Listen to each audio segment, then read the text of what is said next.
9వ తరగతి 10వ తరగతి చదువుతున్న విద్యార్థుల కోసం వాళ్ళ పరీక్షా విధానంలో వాళ్ళ కొన్ని టెక్నిక్స్ చెప్పడం కోసం ఇక్కడికి ప్రకాశం జిల్లాకు ప్రత్యేకంగా రావడం జరిగింది. Dhanik Bharat intermediate colleges chairman గారు, Lloyd group chairman Vikram Narayanarao గారిది కూడా ఇంతకుముందు ఈ జిల్లానే ప్రకాశం జిల్లా, ఇప్పుడు అది బాపట్లలో ఇంకొల్లు అయింది.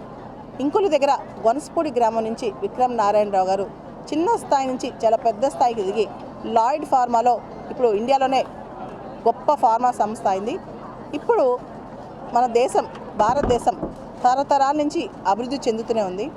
అభివృద్ధి చెందుతున్న దేశాన్ని అభివృద్ధి చెందిన దేశంగా తయారు చేయాలనే కోరిక, దానికి ఒకే ఒక్క మార్గం విద్య అనుకున్నారు. ముఖ్యంగా మనకు తెలుసు, ఇంటర్మీడియట్ ఎడ్యుకేషన్లో చాలా బట్టి పట్టించడం కావచ్చు, పిల్లలకు ఒత్తిడి పెరిగిపోయింది.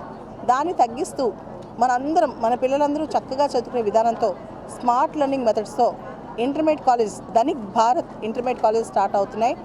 ఎంపీసీ బైపీసీ ఈ సంవత్సరం స్టార్ట్ చేస్తాం. ప్రత్యేకంగా గుంటూరు, విజయవాడ, విశాఖపట్నం, హైదరాబాద్లో ఈ కాలేజ్ స్టార్ట్ అవుతున్నాయి.